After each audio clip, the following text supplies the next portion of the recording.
Welcome to Decision 2015, the Michigan House of Representatives 75th District Candidate Forum, recorded Monday, October 26, 2015, from the studios of the Meyer Public Broadcast Center at Grand Valley State University. Three candidates vying for the seat vacated by former State Representative Brandon Dillon have been invited to join us. Democratic candidate David LeGrand and Republican Blake Edmonds have accepted the invitation. Democrat Michael Scruggs declined due to scheduling conflicts. Now let us begin by introducing Democratic candidate David LeGrand of Grand Rapids. Thank you for being here. Thanks for having me. Well, I think first things first, a little background. Tell us about yourself. Sure. I was born in Grand Rapids, went to Calvin College, went off to law school, and have been back here since. My wife and I have 4 kids we've been raising in the community, and along the way I've been a Kent County prosecutor. I'm out in private practice now, and I started a number of businesses with friends, always with friends. 4 friends back in the 90s, and then later the Wealthy Street Bakery, and more recently Long Road Distillers up on Leonard Street. And also have been fortunate in the last decade to serve in a number of capacities in public service. I was on the City Commission. I'm on school board currently, and now I'm running for the 75th House. All right. Well, with all your political experience, you know how to broker deals, work with the other side. Transportation funding in the state. Governor Rick Snyder says to fix the roads and bridges, it'll cost $1.2 billion a year over the next 10 years. What in your mind is the formula to make this happen? There's a lot of debate right now between the Senate version, the House version. What is the David LeGrand version? Well, I think the most important principle here, honestly, is we've got to get to yes. And so I've been avoiding saying that I personally am going to walk into Lansing and solve this problem. What I am going to bring is a degree of pragmatism and the ability to get along with others. I hope this is solved by the time I get there, but a few things I think are important principles. One is I have no interest in building roads on the backs of the poor. There were some early ideas that we might literally cut earned income tax credits as a way to build roads. I think that's morally unacceptable. Another principle is that we've got to have roads fixed now, not 7 or 8 years from now. I think there's some current talk about plans that funds won't even kick in for a number of years. Third thing is we've got to be very careful and honest about where the money is going to come from. And so earlier ideas that we would sort of magically assume future growth, well, you know, if we had imagined future growth in 2008, we would have been in a world more hurt than we were. I don't think it's responsible for the legislature to sort of imagine that the sun's going to come up tomorrow and that's their plan for fixing a current problem. So I think walking in with sort of those principles, there's going to have to be some give and take. And I think that the governor for a long time now this has been his clarion cry, and he's been trying to get people to the table on this. That's hard to do if a lot of people simply are sort of hostile to the very notion that to get things done as a government you need to have sources of revenue. And I think that that's not been a problem on the Democratic side of the aisle, but it's certainly been a philosophical problem on some far ends of the spectrum. So you believe taxes and fees are part of the equation? Well, I think they have to be. I mean, nobody's going to build us roads for free. I mean, the Canadians are willing to build us a free bridge, ironically, but by and large, if we want police force, we've got to pay for a police force. If we want to pay for roads, we've got to pay for roads. And I think that everybody has to come to the table there. I mean, I own a number of corporations, and my corporations need public services. They need roads, they need police protection, and it strikes me as a little odd to say that corporations get to consume public services, but they don't have to pay their fair share. And so I think that, frankly, that needs to be part of the discussion, too. I mean, in the last 8 years, we've had a massive shift towards taxing lower income people and retirees, and massive cuts in our funding for education in order to lower taxes on corporations. And I think it's time we revisit that issue because we're just not getting done the things we need to get done. And you can't simply act as though there's money hiding under a rock forever, because unless you come up with new revenue sources and or significant cost savings, you're not going to get done the things you need to get done. Now, I think there's significant savings we can get out of the corrections budget, and that's been central to my campaign, some ideas about that. But I don't think we're going to do this on cost savings alone. You mentioned cuts to education funding. What are the appropriate levels in your mind for pre-K, K through 12, and higher learning? Well, that's something where I've really got to give credit to my predecessor, Brandon Dillon. He had what I think was a brilliant idea, and that is to start this whole discussion and frame it by having an outside source answer that question. What does it appropriately cost to educate children? And to do it well. And until we have a study, then we're just trading rhetorical blows, right? We can, if you're arguing in a vacuum without any data, you're not likely to get productive discussion. So I think that funding that study has progressed, and I think that's one of the places we can start. Now, there are some things that seem to me fairly obvious. One is we cut per pupil funding about $1,000 per pupil since the advent of the Snyder administration. I think that's unacceptable. We continue to cut funding for public universities. I think that's unacceptable. It used to be that in the society, people who were, more further along in their careers were willing to pay to help support public institutions like Grand Valley.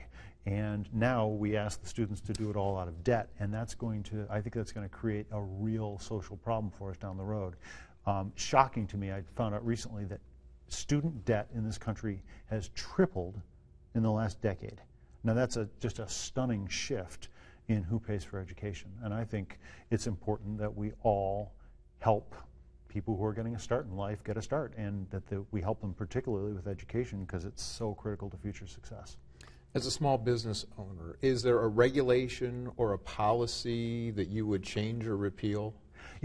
I'll tell you, as a business owner, one of the things that always strikes me is that we can always do a better job getting government to understand that it should be into customer service, and that it should be viewing businesses as its customer base, and it should view starting businesses as entities it wants to help succeed, and not as things that are going to get tripped up. And I think that streamlining application processes is good, transparency is good, making sure that information really is available. And again, as a small business owner, I've seen time and time again, if you're a big business and you've got a staff of lawyers, you can navigate your way through all the tax breaks and all the opportunities that might be available to you. If you're a small business owner, not so much. When we started Wealthy Street Bakery, we thought we'd apply for some federal tax credits, and we thought that was great. Well, 13 years later, I've still got those federal tax credits, and I've never been able to use them on my taxes because I didn't know what all the big boys know, which is you're supposed to sell those to banks before you start your project rather than after you start your project. And I just didn't know that. Now, that's sort of a barrier of expertise that a small first-time operator doesn't know that the big boys do. And I think that if we really want to be an entrepreneurial society and we really want to help people succeed, that's a barrier to entry that we got to work on. And particularly in the 75th, there's a lot of entrepreneurial energy in the 75th, which is largely defined by the urban core of Grand Rapids, but access to capital for new entrepreneurs in my district and access to expertise I think is really important. And I've been working on partnering and coming up with some ideas for mentorship for startup businesses, because I think mentors can help new businesses get through some of that.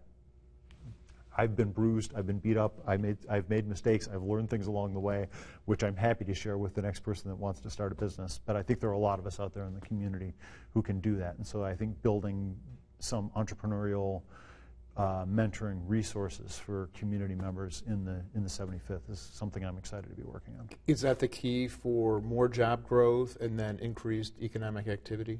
Well, it's the key. I think sometimes Americans a key. I mean, I'm always loath to say complex problems are going to need complex solutions, and I think the human brain is kind of wired. We want a simple answer to everything, but often in life there aren't simple answers, right? There are good ideas, and you can apply good ideas, but you have to do it again and again and again. I mean, one of the things I noticed in business, my businesses are going to be more efficient next year than they were last year. But that's not going to stop the process. You're never done trying to improve things. And if you've got intractable problems like, underperforming schools, well, turning that around takes some time, right? And so on the school board, it's been exciting for me to see the work that Superintendent Neal's done, and to be at a point where we've actually stabilized enrollment and where we're really reducing suspension rates and expulsion rates, particularly in the African American and the Hispanic populations. Well, that's awesome to be able to do that, but it's kind of like turning an oil freighter. I mean, it takes time, and incremental change is what you're looking for. What are your priorities? Really, I'm urgent that we have better legislation around education, and that's something I've got some background in now, and I'm going to want to keep talking with my friends on the school board and my friends who are running school districts. That's a real important issue for me. Also, criminal justice reform, because it's something I know a lot about because of my background. I think that right now we are spending far too much money on incarcerating people who are nonviolent offenders. I think we can all agree that what we want is a safe society, but we can get safety in better ways than the ways we're spending our money right now. 70% of the people who are in Kent County Jail right now will be back within a year. There's no other program I can think of in our society where we tolerate that kind of failure rate. We have to find programs that'll actually reduce recidivism, and also we really have to give a better voice to victims. Victims are often sort of swept aside and underrepresented in our current process, and so it's very urgent for me that we give victims a voice, that we keep our community safe. But I'm convinced we can do that better than how we're doing it now, and with much less expense. So that's something I want to drill into when I get there. In the final minute, Yeah. an appeal to the voter. Yeah, well, I'm happy to have worked for the district in the capacities I've worked for it, but I would be honored to have all of your listeners' support moving forward. I'm excited by the prospect of going to Lansing and representing Grand Rapids well, working for our community on economic issues, on educational issues, and on social justice issues. I'm excited, and I promise that if I'm elected, I will work hard and I will do my best to serve with integrity. Candidate David LeGrand. Thank you. Thank you so much. We continue Decision 2015, the Michigan House of Representatives 75th District Candidate Forum. Joining us now is Republican candidate Blake Edmonds from Grand Rapids. Thank you so much for being here. Thank you so much for having me. The easy question. Tell us a little bit about yourself. Well, originally, I'm from Benton Harbor, Michigan, and about 5 years ago, I moved here to the city of Grand Rapids to start school at Aquinas, where I was initially studying biology and chemistry, and I found that my niche was more in the business area. And ever since moving in Grand Rapids, I've gotten a real appreciation for the city and really grown to love it. And so, 5 years later, 5 years older, I saw this opportunity to really take part in a larger role in our community, which I've done in smaller roles since I moved here. And, I've always been motivated by public service, and I think this is the perfect opportunity to mesh both my business experience through school and work, along with that drive for public service. Political experience. Do you have some, or is it to your advantage not to have some, or what are your aspirations? Well, what we're seeing a lot of, especially in this upcoming election, is there is a pall kind of over the whole arena of politics. That's because people are tired of politics as usual. So I do have a little bit of political experience, mostly through activism. I was very involved both at school, and then I went on to be involved at a statewide level when I served as the youth vice chairman for the Michigan Republican Party. And from there, I got a real appreciation of how politics works, but also how to not get too entwined in it. In addition to that, I've spent time in the Michigan legislature working in constituent relations. So I got to know both the campaign side, being an activist, and the official government side by working in the House, but without ever getting too far inside. So you know how it all works. the debate over transportation funding in the state. Governor Rick Snyder has said we're looking at $1.2 billion a year over 10 years to fix the state's roads and bridges. Right now there's a little debate taking place between the Senate and the House versions of a bill to fund the fix. What is the Blake Edmunds strategy for fixing the infrastructure in the state? How would you finance the fix? The financing the fix can come through a number of different ways, but what we're seeing right now, I believe, is just people trying to score political points. And guess what? You can't spend political points on roads. So what we need to do is we need to look at the budget. I know from the Senate, you've had people such as Senator Colbeck say that there's money in the budget that can do this. Then you've had other analysis says that we need new revenue. What we need to look at, because this problem needs to be fixed immediately, is how we generate that new revenue without punishing the middle class. So my strategy here would be to really break down the budget and find out where we're spending that money and where we could use it more efficiently. That doesn't mean cutting programs that go out to help our schools or cut programs that help really help individuals grow. That means streamlining them so we can save money and put that towards roads. And you know what I like to say is I don't want to raise taxes. That's not something anybody wants. Everybody agrees, you know, we pay enough already. But if that's part of the solution, I like to say I reserve the right to be smarter tomorrow than I am today. So even though taxes and fees can be that political kryptonite in some cases, you're saying in some cases you have to evaluate the situation. You really do. And that's unfortunately what you're not seeing that much on either side of the aisle is you're not seeing that willingness to really find the common ground where if it is a tax raise, how high is it going? Where is it coming from? Who are we taxing? Instead, it's just back and forth, partisan bickering on, well, let's levy a tax here. No. That hurts a class I'm appealing to. You can't raise that tax there. So in reality, what we need to do is take a step back and do what's best for the people of Michigan, and that's fix those roads. Because as much as I said, I won't raise taxes, when you think about it, coming from a family, myself, who was lower income, sometimes very near the poverty level, we, for a majority of my life, would even be what you called middle class. We had a budget, and every family has a budget. And I believe that it's a lot easier to budget in how much you're going to spend on gas because you know those fees are coming, rather than hit a pothole and bust your tire or break an axle. That's something you can't budget for. And that's really what's going to hurt these families is having money that they can't afford to spend all of a sudden come out of their budget. So we really do have to find that best middle ground. And as somebody who is experiencing the college days, education funding, what is the appropriate level in the state? We've seen some cuts over the years, pre-K, K through 12, and higher education. In your mind, in Lansing, what is the appropriate level of funding across the board?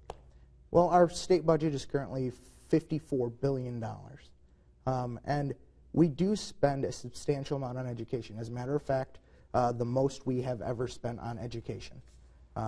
Where that's being spent the best, that's another thing we have to look at, because that comes to where and how we're evaluating how we spend our money. And we really do need a new standard. The standard on how we're evaluating where our money goes, I think we need to go and rework. We really need to look at making sure, no matter what, our teachers have the funding and the resources they need in their classrooms. Because without that, you're going to see our students struggle. So when it comes to making cuts and things like that, how do we balance those without hurting people? Again, you'll hear me go back to not hurting people a lot, and that's because I understand that struggle of getting hurt when these cuts go out in Lansing, and then you have politicians in Lansing who aren't on the front lines of these cuts. They're not the ones experiencing them. They're just the ones making them. So how do we look at that and also address the rising cost of tuition? Because what we see is year after year, higher education institutions raise tuition. And no matter how much we spend on funding, it seems that tuition continues to grow higher. And what we need to look at is if we need to spend some money to find a study on why that is, and that's what we need to address. We have to look for the root of the issue and then find out where we're best going to put those dollars. Does the state have to spend more money on higher education to lower tuition? Is there a plan that you might have to do some of that? A lot of it is I want to look at where our public higher institutions are spending that money. I want to take a look at their budgets, which I've started reviewing now already, to find out, are there expenditures that are being made that aren't benefiting the students but are still is it just because we want a nicer facade? Is it because we want a larger sports stadium? Is that really where we want our tax dollars to go? Because if that's where we're spending the money, then I would say we can't afford to raise it as a state. But if it's truly because there's a struggle, they can't make ends meet, then yes, of course we need to raise funding. But I think the solution is finding the root cause of the problem, and not just, I'm never one to say, let's just spend until we fix it. No, if you never fix the root of the problem, it's just a system of Band-Aids, and it's a systemic issue that continues to grow. So we'll continue to give more money, tuition rates will continue to rise, and we'll never know why. So as a state, we really need to spend time looking at why we're raising the money. Early on, you had mentioned this blend of policy and business experience. In the 75th District, how would you spur job growth and increase economic activity? Well, actually, recently I was discussing this with a few friends of mine, both from the business community and the public sector, and an idea I've had, and I'd like to sit down with both our business leaders and community leaders. What we have is business is continuing to invest in Grand Rapids. We're seeing that all over in different areas, the west side where I live, downtown, Heritage Hill, all over, Wealthy Street corridor. We're seeing businesses willing to invest, but what we're not seeing is a growth in the overall jobs in that community. We're seeing an investment of business, but the original residents of the community are being moved out. How do we address that? My idea would be to address that through offering an incentive where you say,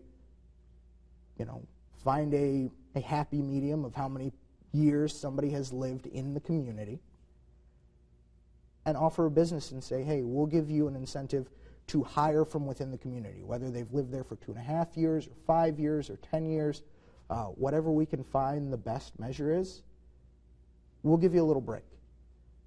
But we don't want to take money away from the community, but since we just gave a job within the community, our tax base is still growing. By giving that break, we're spurring business to want to move to that area, but we're also encouraging them to hire from within the community. And we really need to see that because to spur job growth, you need healthy communities who are happy with the employers that are there. And if the people aren't working the jobs that are being moved in, you see people, like I said, moving away from those communities, really not growing with it. And I think that hurts economic development in that it really brings down the morality, the spirit of the area. And once you start to do that, you start to see you see that glide up where businesses invest, but the community is not exactly happy with that investment. And so then you start to see a slight decline. And you don't want that. We want to find out how we can rise together as a business community and as neighborhoods community, the citizens of that community. We want them to rise together because that will spur economic growth and jobs growth, in my opinion. And I think that's the best way to do it. In about 30 seconds, your priorities. All right. Criminal justice reform, education reform, and again, providing jobs that you can build a career on. That was a quick 30 seconds. All right. So your final appeal to the voters. My final appeal would have to be going back to basics, and that's this upcoming race. You're going to hear a lot of different things and a lot of different proposals, but I want you to remember this race doesn't have to be about politics as usual. It doesn't have to be about Republican versus Democrat. It can be about the ideas that matter to you, the voter. Ideas like criminal justice reform, education, and jobs, because those are the issues that matter here in our communities, not politics. And so I hope you partake in the process, and I hope I can earn your vote over these next 6 months until March. And then if elected your state legislature, that I can be your representative and your partner in Lansing. Republican Blake Edmonds, thank you so very much. Thank you. We'd like to thank Democratic candidate David LeGrand for participating as well. And again, an invitation was extended to Democrat Michael Scruggs, who declined due to a schedule conflict. From all of us here at WGVU Public Media, we thank you for tuning in to Decision 2015, the Michigan House of Representatives 75th District Candidate Forum.